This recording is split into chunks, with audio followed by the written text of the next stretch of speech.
Welcome back to PAX prediction videos. Today is going to be a little bit different. We're doing like a first reaction, first thoughts on the news that broke out on Twitter earlier today between Jake Paul and Andrew Tate. We saw Jake Paul and Cobra Tate face off. It was like a teaser face off, which blew up the internet, and now everyone's talking about it. So I decided, why not make a reaction video? My first thoughts when I saw this thing, I thought it makes a lot of sense because Andrew Tate fits the criteria for Jake Paul. Jake Paul's 25 years old. Andrew Tate is 35, going on 36 years old. Jake Paul is an active fighter. He's a real boxer. He can't continue fooling everyone that he's not a real boxer. He does train. He's been training for 3 to 4 years, and he's gotten better. Every single fight, he's gotten better. That's something that I would definitely agree on. I'm not the biggest fan, but I do have to recognize that he's improved a lot. And Andrew Tate has been, he said it himself, he's been smoking cigars and drinking whiskey, every single day, partying on the yacht, driving his supercars.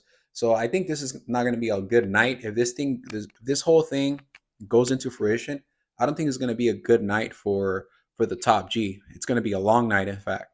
Again, Jake Paul is just coming off like the biggest victory of his life against a certified killer in Anderson Silva. Even though he was past his prime, Anderson Silva still showed he has. Anderson Silva has shown that he still has a lot in the tank, even at 47 years old.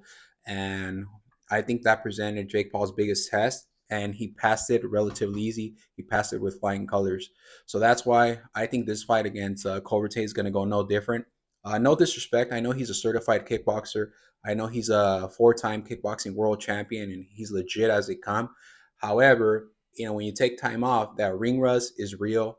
Just taking so much time off the actual fighting is real. Sure, he works out. That's one of his biggest things. He motivates kids to get off their ass and do something with their lives and just stop being lops. But it's not the same as fighting. It's not the same as getting into a camp, getting your ass kicked for 3-4 months and sparring, and it just doesn't compare.